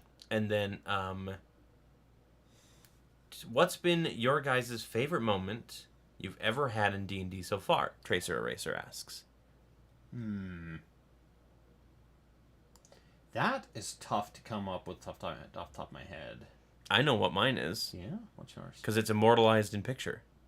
Oh, okay. So this is pretty good. I might have to say this is mine too, just because I'm distracted. You should think of a secondary one at least. Okay, I got another one. Yeah. I got another one that I think will So back when I was first starting to DM, we were about level 5, and it was again the 4th edition campaign. And Take a drink. Take a drink. Take a drink. Take a drink. Yep. And I had given everybody a mount that they could that they had basically a ground mount that they could walk along, because I was going to introduce them to a caravan the next episode. So they got like these. I can't remember if they were all summonable or Yes, if it was. I think they were. Yeah, basically it was. I just kind of went with the WoW route with it, just because I didn't want to worry about it at the time. I didn't want to worry about them being like, where do we store the mounts or anything. So it was just kind of a summoning thing. Scott's character was a chaos sorcerer, and so everybody else's mount was kind of flavored. Very first D&D character, by the way. Everybody else's mount was kind of flavored off of them, and Scott was like, can we do a random mount for me? And so we came up with a group of like 20 different mounts. I still have the document somewhere. Yeah, which included a large magical shoe that he sat in at one point. And one of them was a skeletal hippo. And it was basically just that was the crit. Yeah, that was the crit. Was number 20 was the skeleton hippo. And so they had the mounts out, and they were kind of like looking at them, and he had the skeletal hippo out on this airship heading back to town. No, I didn't have it out. Yeah, you did. I summoned it later. It was in the hold. Anyway, let me tell the story. Okay, all right, fine. and don't interrupt. Just paint. Yeah, exactly. That's what your job is. Brother versus brother. Yeah, exactly. So what happened was his character's sister owned an airship, dropped them off after their successful dungeon, and she was flying away when the party realized that she had taken the treasure chest. Yep, our gold. That contained all their gold from that like final vault in the dungeon. And she was just flying away with it. Whether it was because they left it there or because she stole it, is my secret to keep. I have a feeling she stole it. Yeah, because she was kind of a pirate. A little bit. Yeah. Kind of pirate. And so Scott goes, but I also didn't say that I grabbed. I took my mount with me, so the skeletal hippo was still in the hold, right? Yeah. And I'm like, yeah, I guess so. And he's like, can I try and control it to grab the treasure chest? Yeah. And I went, okay, roll me an Arcana check, and you crit on it. So the skeletal hippo grabbed the chest, and I was like, hey, it's got the chest in its mouth. It's still inside the hold, though. One of the other characters was a psionic, and she liked to leave, like, crystals everywhere. And she said, well, I've got, like, a seeing crystal in there or whatever. Can I overcharge it and explode the side of the hold so they can get out? And I was like, all right, roll me an Arcana check. Like, it's going to be difficult. Another natural 20. Yeah. Two nat 20s in a row. So the side of the hole blows open in midair on this little skiff, and the skeletal hippo comes falling out, jumping out of the airship with the treasure chest in its mouth, descending at a rapid pace. It slams into the ground and kills itself, and the treasure chest like breaks open and spills the gold out, but not like shatters and scatters it everywhere. Yeah. Right? So they were able to recover their gold through 2 natural 20s flying through. And you can see that picture immortalized on our little whiteboard for what was the video that we did? It was our Q&A announcement video. Yeah. Well, I might post it in the fan art channel too, because I ended up getting a commission for it at a convention, just because I really thought that moment was hilarious, and it was the perfect like epitome of your character too. Yeah. Was just kind of this weird little chaos that happened. Poor hippo though. Exactly. I have two that neither of them are as epic as that, but I feel like combined, they're some of my favorite moments. Mm-hmm. So I was playing an orc barbarian, and there was a siege happening on the city, and the barbarian's name was Grunk, the janitor. Mm-hmm. And that's it. He was basically just used a mop as his weapon. It was just a flavored like great axe or something. Yeah, it was just for fun. Just for fun. And night, Daniel. We're on top of the ramparts, fighting them off, knocking them down, and you had mentioned that a siege tower had come up and hit against the thing and it was starting to lower.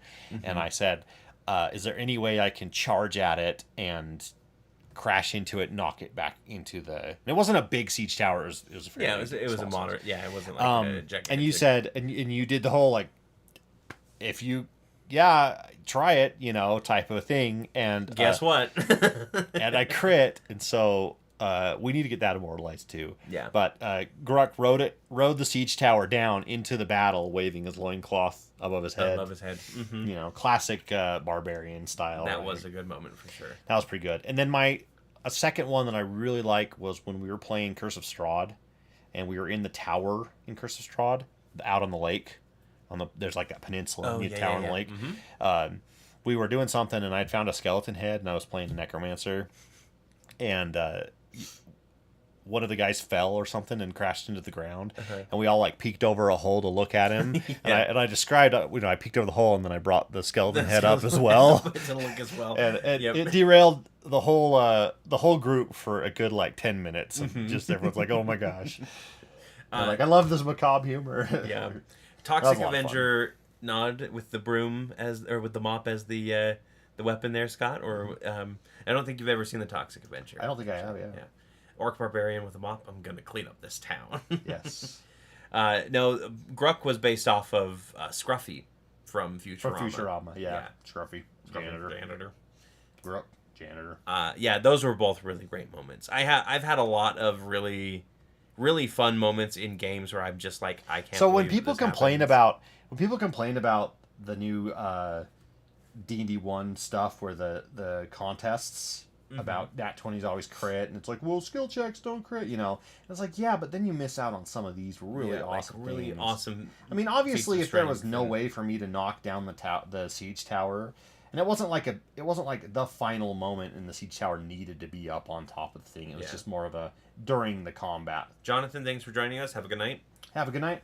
Don't forget to turn in your contest or your thing, which we'll talk about right at the end of the stream. Yep. Welcome, Skulger Overchun. I don't know if I said that right. By the way, I'm sure that I misspelled that or mispronounced that. Skulder? Yeah. Don't know. Anyway. My players don't crit, so I don't have any good crit moments. That's kind of bolts. Yeah. Mm-hmm. If you watch someone needs to go back and watch Tales of Aneria and like write down who crits and how often. And I bet you I'm going to be at the very bottom of this. One of these days I need to go back through and grab like some extra moments to do like a compilation of season 1 cool best things. Moments. Yeah. That happened. Agreed. In 3.5, my namesake character, Bosco, had an RP dialogue that froze my DM in his tracks, passed my charisma check without having to roll. That is always a good moment where the DM is like, yeah, you don't even need to roll. That was perfect. That was great. In 3.5, my centaur charged into 3 mind flashers. I'm assuming you mean flares, although yes, absolutely wonderful. Take a look at these brains. Yeah. It was my Leroy Jenkins moment. Nice. At least I have chicken. Gotta be honest, I stopped watching season 1, but enjoying season 2 a lot. To Jonathan before he left, I'm glad you're enjoying season 2.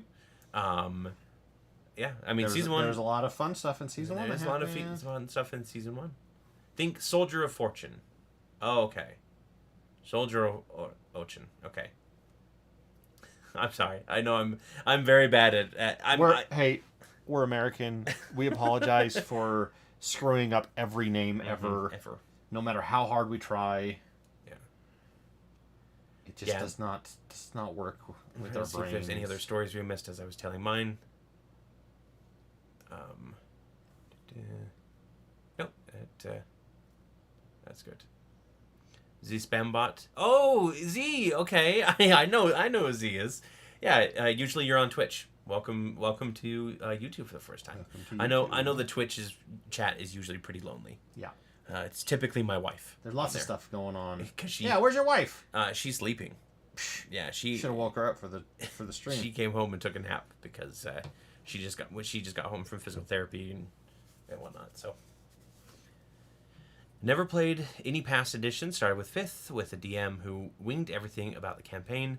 Was a complete fever dream. Fell down into a chasm to the Underdark. Yeah, I'm kind of notorious for starting a campaign and then going, oh crap, I completely screwed up, and I don't know what to do. Now, and then you get trapped in the sunk cost fallacy, and you're just like, you know what? I'm just gonna wing it. I'm just gonna roll with it. My another great moment, not from D&D but from other RPGs, was the moment when in our superhero campaign, where you started running through the city chasing after Violet, I believe her name was. Yes. Another speedster, and you two were like rushing around the city as everybody else was having their fight inside inside this tiny home. That was an example of a campaign that halfway through I realized that I completely didn't know anything about where it was going and had to like do mental backflips in order to make it all seem coherent. It worked out so good though. And that's the thing is like I was talking to some of the players in that campaign just a few weeks ago about that very thing, and they go, "Well, we didn't notice. It just felt like a superhero, comic to us." So I was I'm at this point. Perfect. I'm at this point in my life where like every game that I play is going to be recorded, regardless of if I put it on YouTube or not, just for posterity and for memory. And I have found that I've gone back and rewatched the Adventures with Darius stuff multiple times, parts of it, just to like refresh myself on what happened and what was said, what was done. Yeah, and I feel like it makes me a better preparer for the next game. And I really like it, and I highly recommend recording it, even if you just put like someone's phone up on a shelf or something overlooking everyone. If you can get a microphone, obviously that's better, but yeah. It makes it a lot better, and obviously you don't have to worry about remembering things. Yeah, exactly. If you just watch it over. So yeah, you were solo over there, also requiring 2-factor now, so moved over here. I didn't know Twitch was requiring 2-factor. Oh, I don't know. I mean, it's a little more secure if you can handle it. Do highlight reel from the other adventures. Do you mean like the Broken Spear adventures? Because we could do a highlight reel of good moments there. One of my favorite moments in that campaign was it was before you were there. Yeah. But the party, I basically had a hag as part of a random encounter, and when they had the encounter in hand, I just had the hag run off. But they thought it was a plot hook, and they chased after it, so I had to completely come up with a... you had to make it a plot hook? Yeah, I had to basically make a new side quest for them. She's getting away, get her! And you're like, she was just going to run and hide. And I ended up turning the party into...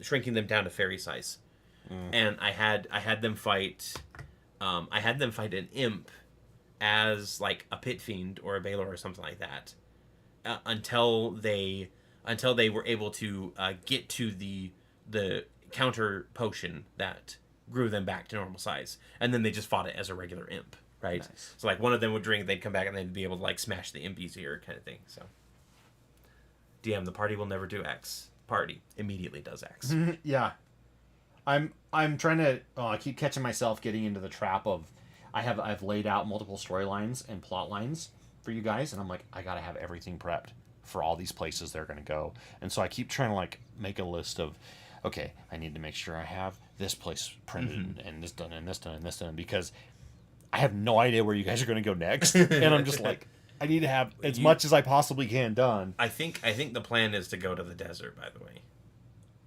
The mines. Is it? Unless something else happens, obviously. No, I mean that was the primary one that I kind of led you guys towards. Tracer said that his game found a shrine to Loki, freed prisoners from the Drow, then Loki melted them all. I don't know if you mean the Drow or the prisoners or both. And then somehow ended up in a coliseum with frost giants at level 3. Oh, jeez. That is a fever dream of a game, that's for sure.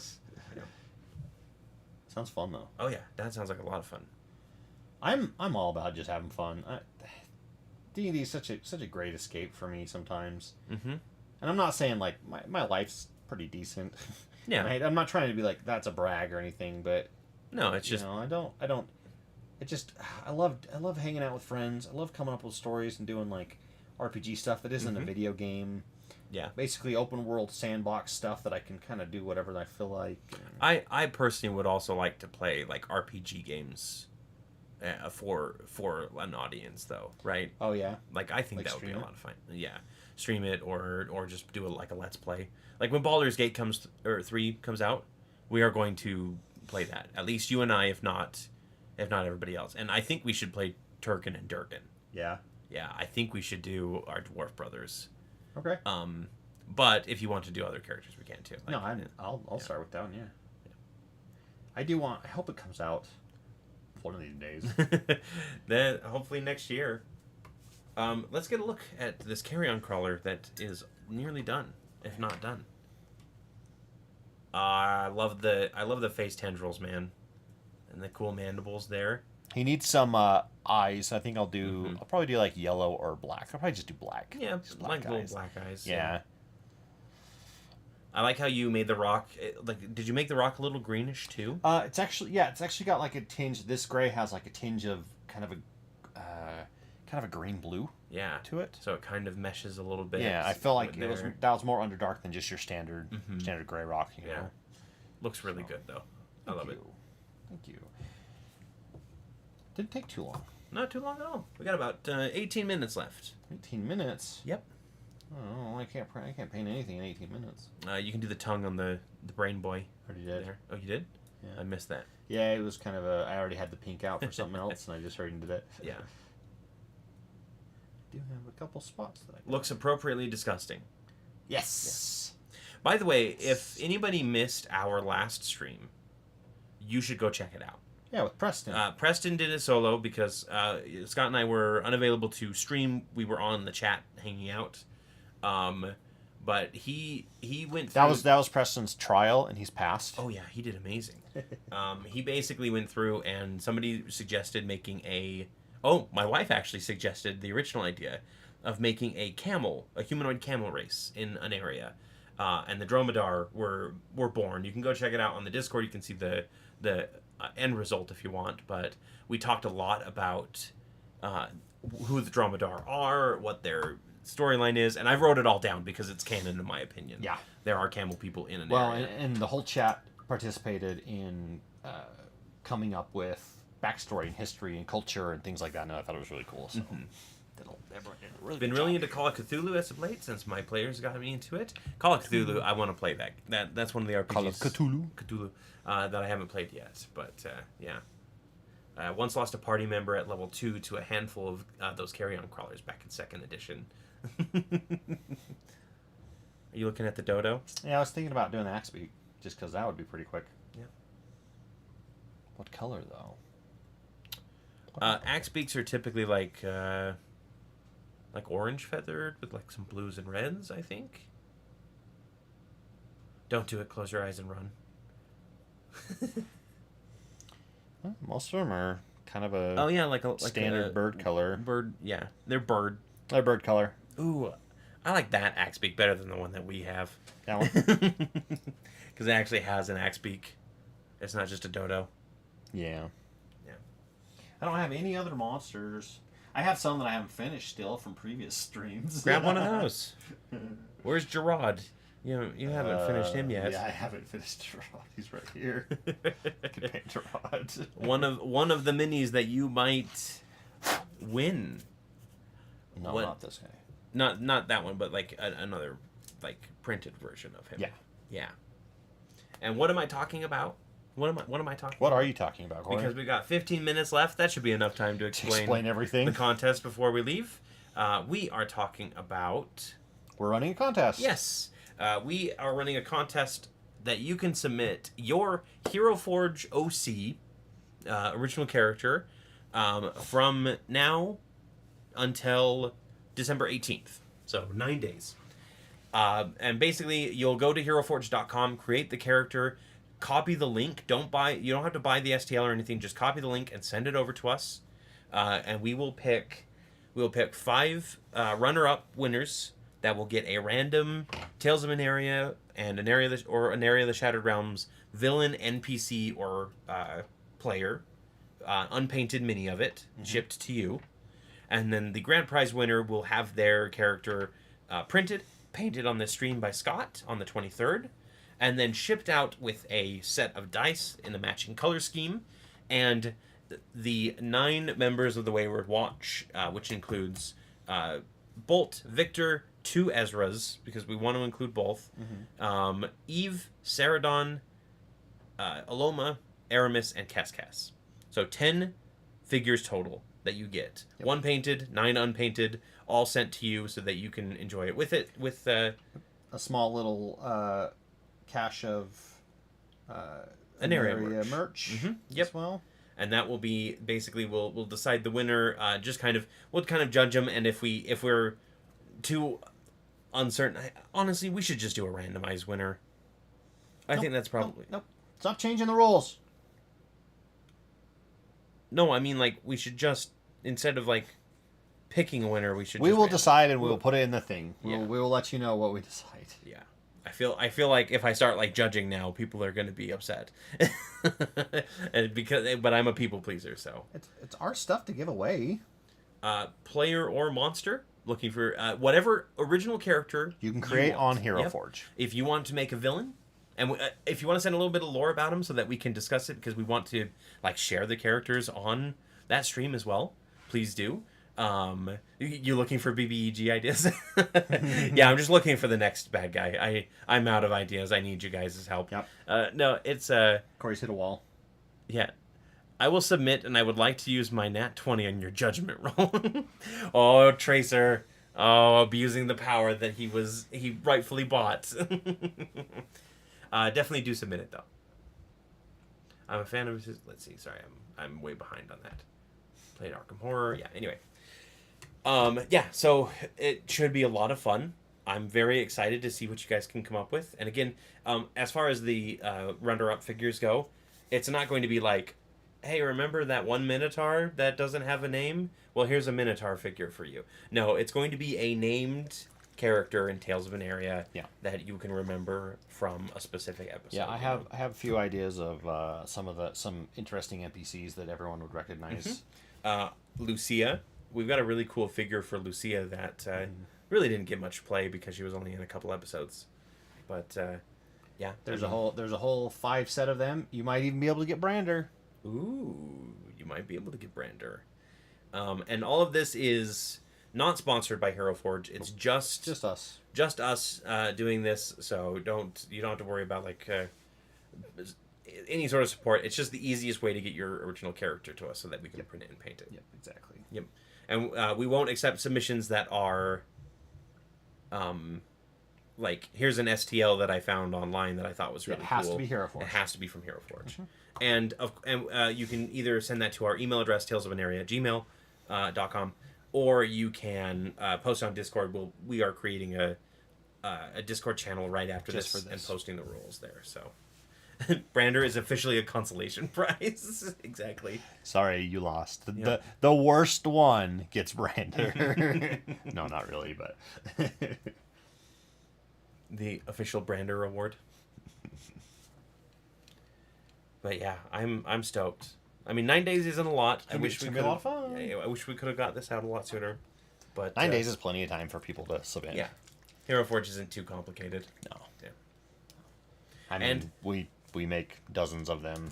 Mm-hmm. Yeah, a lot of our figures that we need like custom figures for come from Hero Forge. Yep. You know what's one that we won't have available as a potential What? prize? Kilobix. Yeah. I'd love to have a Kilobix model, but we don't have one. We need to work with some artists or something and get a Kilobix. Yeah, the time crunch does make it exciting. That's for sure.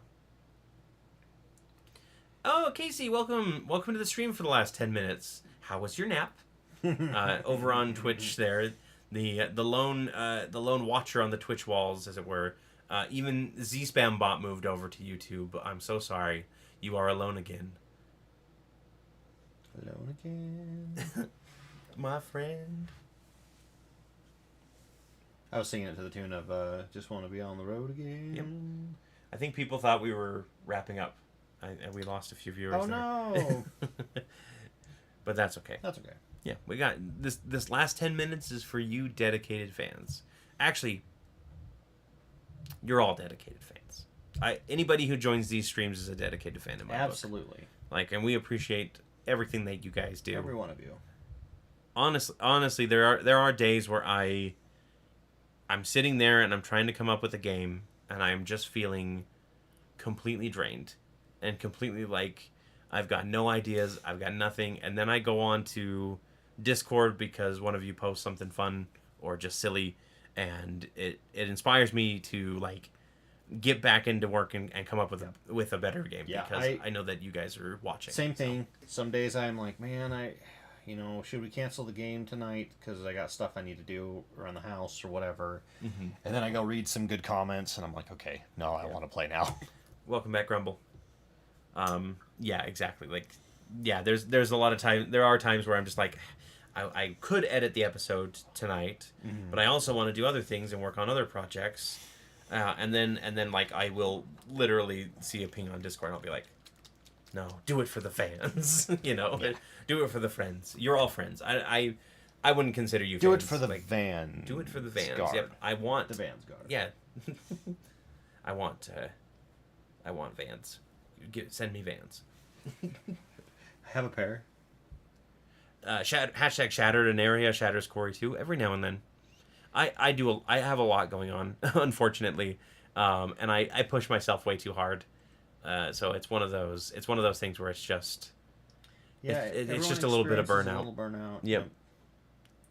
But you guys help me through it, and so does my wife. She actually helps me a lot too.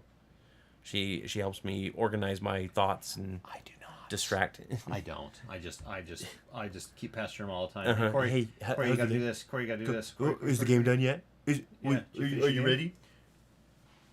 Yeah, you try. You succeed. Comment after it's over. Feed the algorithm. Yep, let's get this out there. Please. Especially this episode, we want to make sure that people are aware of the contest. Again, we'll be posting it. I'll be probably blasting it all over everything. Yep. Reddit, my Twitter page. Even though like we shouldn't be using Twitter anymore, just to spite a billionaire at this point, in my opinion. But I'll post it on my Facebook. I'll post it on the YouTube community page. The YouTube. Everywhere that I can find it. The tubes of you. Did you know we have a Discord? Not a Discord, a Reddit. Because I did. Yeah, we we don't have much of a presence on there. We need to remove the require approval on that still. Oh yeah. Because it still requires approval for any post, and I'm worried that one day we're just going to miss something because it just doesn't get posted in that often. Yeah, we can do that. Bosco, how will you pick a character to build for this contest from your own untold myriad? Bosco actually has a character that he's already gotten from us as a thank you note for his wonderful fan art to Scott that he sent, and his dice to Scott that has been he sent me his personal dice. His personal best dice. The Bosco character itself has already been printed and painted. In fact, you can see the rotation in, I want to say episode 1. I think 1 or 2 of season 2. Yeah. 1 or 2. Not sure which. But so I'm curious to see what he comes up with and what next character he brings in. Again, I want to see if it's just like a minor NPC that you want to do, some weird concept that you had but have never played before, your main character, a villain in your campaign, or a character that you've always wanted to play but never had a chance to, or never had a group that would accept it. Just something crazy. Yeah. There is a lot. If you go on to actually, I probably shouldn't say. Well, okay. Obviously, you can do what you want with your specific links that you send us. But if you go to r/HeroForge, there are people who make crazy stuff on there, and try not to copy someone. Yeah, try not to just take their link. Obviously, we don't want you to. We don't want you to just take a link and call it good. But there's some crazy cool stuff if you want to check it out that you can do in HeroForge. Casey, I want you to submit one too. I'm going to disqualify you, but I want you to submit one.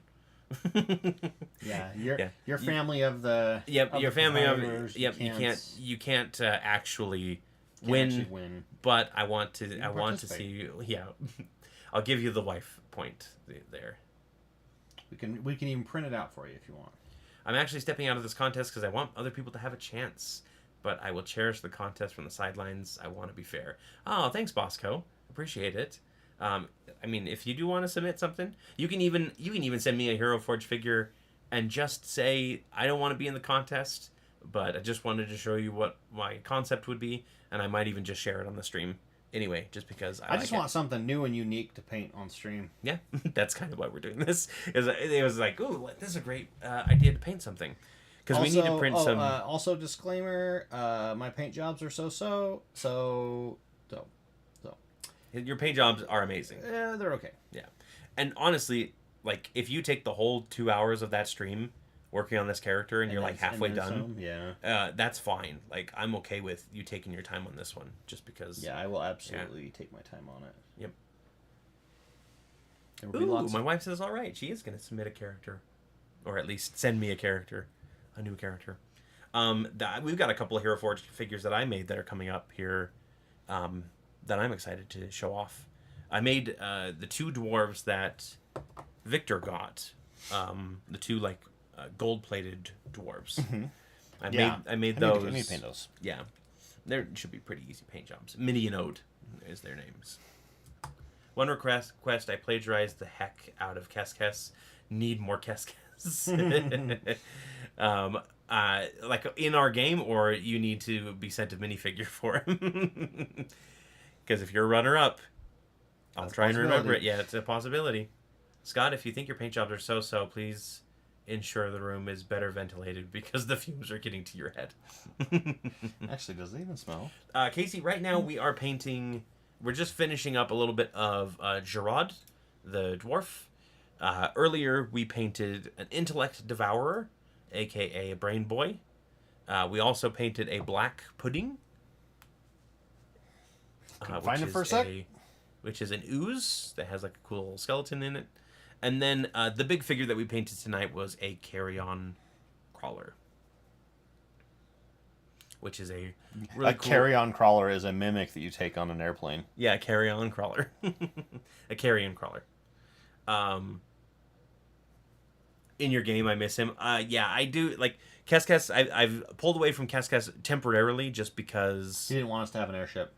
Yeah. Well, eventually, like, you guys might need an airship, right? And who do you call in that case? That's true. But yeah, it was one of those things where I was like, I knew that the party was going to be kind of traveling back to Hollow Bend, but I didn't want to, like, overload and just be like, oh, anytime that you need to go anywhere, Kes is available kind of thing. So, because he does his own stuff. Yeah. Carry on my wayward crawler. Very good. But he is not gone forever. He's just been replaced by Kilobix. Gone but not forgotten. Yep. Yeah. Kilobix has been a fun character to play for sure. When I decided to do the recaps as Kilobix, I was like, this is a fun idea. And then I did like 2 or 3, and I'm like, I really hope that people aren't just annoyed with me lisping my way through a character to start off every single episode or single session. There are actually some words that I literally try like 10 to 15 times to say when I'm doing the recap, and when I can't get it, I just do the line again, and when I get to that word, I just go normal session, or basically just drop the accent, the characterization completely. You can spot them if you really pay attention. But yeah, I've been enjoying the Kilobix recaps. Originally, actually, Tori wanted me to keep her up to date on some of the stuff, so I went, oh, well, this is the perfect opportunity to do 2 birds, 1 stone, and I can give her a little, like, Kilobix, letter every time. And that was what spawned the recap. I haven't sent her them in a while, and she hasn't asked because she's been busy, but I probably should. Yeah. I actually need to write the one for the Night of Carnage tonight. Yes, you do. Yeah. Well, Scott. Is it that time? It is that time. It is 9 o'clock. All is well. There is a contest coming up. Again, you can check out the details everywhere in just a few minutes. Yep. Time is up. We have to leave.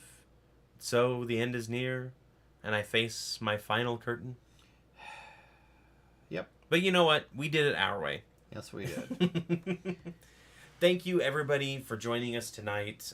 We really appreciate it. Next week, we'll be back with Preston and I on an art stream, because I will be back to doing that with him, although he did great on his own. You should go check out last week's for sure. Don't forget to, when this video's... subscribe. Yep, when the video's over, check us out next week for the last episode of the year. No, not of the year. Not of the year. Not the last episode of the year. No. But we have the episode next week. Then we have 2 weeks off for a Christmas break, and then we're back. We're back and going hard at it. Back and going hard. Yep. Maybe we shouldn't say it like that. Good night, everybody. Thank you, Richard. Thank you, Bosco, Brian, Real, Z-Spam. I know that Jonathan left, but Jonathan and everybody else. Tracer, Brian. Was it Tracer? Yeah, Tracer Racer. Tracer Thank Racer. you for your donation. And of course, I'm missing one. Brian and Daniel. Daniel, yeah, who had to leave too. One of these days it's going to be too hard. You're not going to be able to get them all. Honestly, at that point, it's just going to be like, I'll just read subs, if we get to that point. Yeah. And thank you, Casey, of course, for joining us right at the tail end here. Good luck. We will see you down here in 2 weeks. Yes. For the winner of the contest, and I can't wait. Me either.